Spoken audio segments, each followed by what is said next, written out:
بسم الله الرحمن الرحيم والصلاة والسلام على أشرف المرسلين. Salam alaikum. Bonjour tout le monde. Aujourd'hui, on va voir ensemble sujet du module mesures électriques et électroniques pour licence de S4, département d'électronique. L'année, c'était 2014-2015 de l'université Mohamed Boudiaf Ouaham. On va commencer par les questions de cours. On vous demande euh, premièrement, équation aux dimensions sur 6 points. La première question, exposer brièvement un principe de mesure de la capacité d'un condensateur. Exposer brièvement un principe de mesure de la capacité d'un condensateur. Deuxième question, on vous demande d'écrire l'équation aux dimensions de la grandeur capacité. Ou les grandeurs, l'équation aux dimensions. La question numéro C, on vous demande en quelle unité s'exprime la capacité. Quelle est l'unité de la capacité? La question numéro D, s'agit-il d'une grandeur principale, oui ou non? Et développez la réponse sur votre copie, bien sûr. On passe la partie B. Donc, vous avez une lecture sur 1 ampère-mètre analogique à aiguille. D'accord? Lecture sur ampère-mètre analogique à aiguille. La figure C-contre montre l'échelle d'un multimètre gradué de 0 à 100. Chaque division représente 4 sur 100 de l'échelle. On va mesurer un courant sur le calibre 20 milliampères. L'aiguille se fixe sur la 92 degrés, division à un demi-division près. La première question, quelle est la valeur du courant? Donc, vous mettez la valeur du courant ici. B, quelle est la classe de cet appareil? C, donc calculer l'incertitude absolue sur cette mesure. Calculer l'incertitude absolue sur cette mesure. On termine avec la dernière question. On vous demande d'écrire le résultat correctement, c'est-à-dire y compris entre la valeur minimum et la valeur maximum.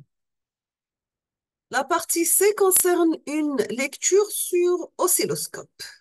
Donc, vous avez la figure C-contre, montre l'écran d'un oscilloscope ainsi que le bouton de commande de déviation horizontale gradué de 0,1 jusqu'à 20 millisecondes. Et nous avons aussi le bouton de réglage de l'amplitude verticale graduée de 0,1 à 10 volts par division. Vous avez que la trace obtenue sur cet écran est sinusoïdale. La première question, avec quel appareil peut-on obtenir ce signal? Avec quel appareil peut-on obtenir ce signal? La question B, on vous demande de calculer la période grand T et la fréquence F de ce signal. Donc, la période T et la fréquence F du signal. La question numéro C, on vous demande de calculer l'amplitude U maximale. D, on vous demande de calculer la valeur moyenne. Et on termine avec la valeur efficace de votre signal. D'accord? Donc, calculer l'amplitude, calculer la période et la fréquence. Calculer l'amplitude du signal maximal. Calculer la valeur moyenne et calculer la valeur efficace. La partie C, ça concerne la classe de précision sur 4 points. La première question, on vous demande de calculer l'erreur absolue commise sur la mesure avec un voltmètre de classe de précision de 1,5 sur un calibre de 50 volts. Quelle est la valeur de delta U? Est-ce que cette erreur absolue est-elle constante sur toute la plage de mesure? Oui ou non? Si on vous demande de calculer l'erreur relative lorsque la mesure elle est de 12 volts et lorsque la mesure est de 48 volts.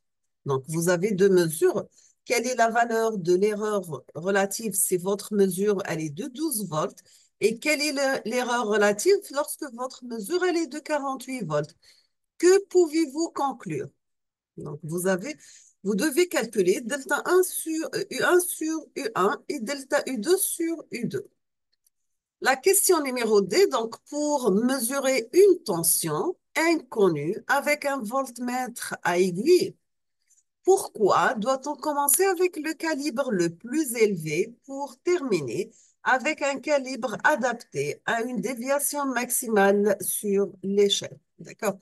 Donc, pour mesurer une tension inconnue avec un voltmètre à aiguille, pourquoi doit-on commencer avec le calibre le plus élevé pour terminer avec un calibre adapté à une déviation maximale sur l'échelle? On passe la correction. Donc, vous avez pour l'équation aux dimensions, la première partie, on vous demande d'exposer brièvement un principe de mesure de la capacité d'un condensateur.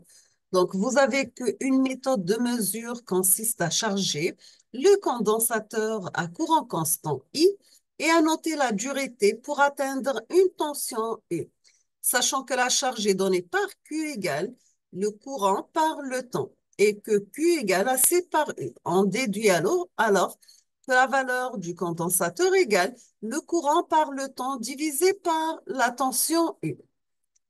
La deuxième question, pour écrire l'équation aux dimensions de la grandeur capacité, donc C égale à I par T sur U.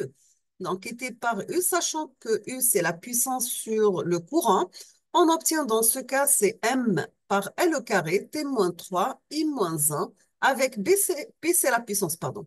Donc, c'est la masse par la longueur élevée au carré, le temps à la puissance moins 3, le courant à la puissance moins 1.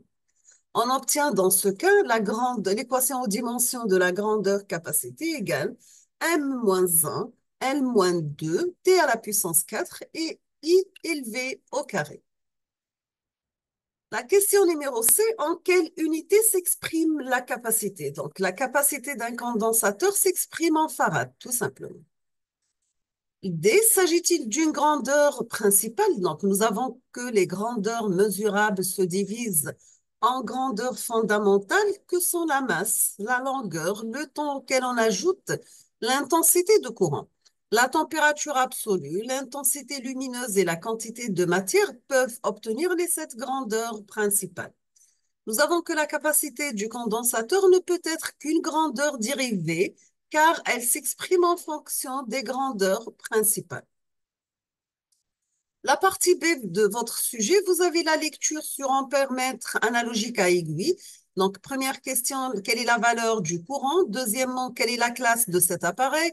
Troisièmement, calculer l'incertitude absolue sur cette mesure. Et on termine avec écrivez le résultat correctement. Donc, la valeur du courant est obtenue par le calcul suivant. Donc, I égale le calibre fois le nombre de divisions divisé par 100. Nous avons qu'une division dans un courant qui est égal à 4 divisé par 100 par le calibre. Et nous avons que l'erreur de lecture est 1/2 de division. Donc, on aura delta et 1 égale à 4 par le calibre divisé par 2 par 100. Donc, on obtient le calibre divisé par 50. La classe de précision du multimètre est indiquée en bas à droite du cadran qui est égal à 2,5. Donc, l'erreur de classe de précision est donnée par delta I2 égale la classe par le calibre divisé par 100. Dans ce cas, on obtient l'erreur totale égale delta I, c'est delta I1 plus delta I2. Et la valeur du courant mesuré, I compris entre I moins delta I et I plus delta I. Donc, vous avez la classe, c'est 2,5.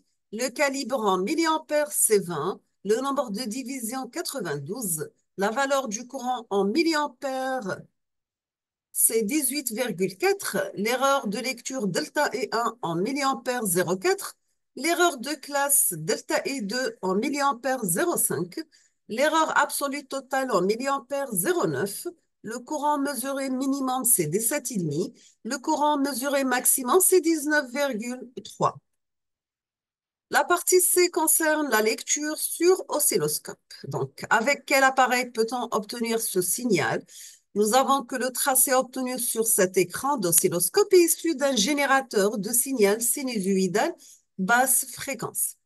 Calculer la période T et la fréquence F de ce signal, nous avons que la période T s'exprime en millisecondes et calculée en repérant le nombre de divisions horizontales correspond à une période complète, puis multiplié par l'indication du bouton de déviation horizontale. Dans ce cas, on compte 6 divisions horizontales pour une période et la fréquence exprimée en Hertz, c'est simplement l'inverse de la période. Maintenant, quelle est l'amplitude et la valeur moyenne et efficace? Nous avons que l'amplitude s'obtient de manière analogue en repérant le maximum de la sinusoïde en comptant le nombre de divisions de l'écran entre la ligne Y égale à 0 et le maximum. Puis, on va multiplier par l'indication du bouton de division verticale. Dans cette mesure, la sinusoïde a un maximum à 2 divisions et la valeur moyenne est nulle car il s'agit d'un signal alternatif et l'aire définie par l'alternance négative est égale à l'aire définie par l'alternance positive. On obtient que la valeur efficace pour un signal sinusoïdal est donnée par la valeur efficace est égale à la valeur maximale divisée par racine de 2. On résume que le nombre de déviations horizontales en millisecondes par déviation, c'est 20. Déviation verticale, volt par division, c'est 0,1. La période en millisecondes, c'est 120. La fréquence en hertz, 8,3. L'amplitude maximale, c'est 0,2. La valeur moyenne, c'est 0. La valeur efficace égale 0,141.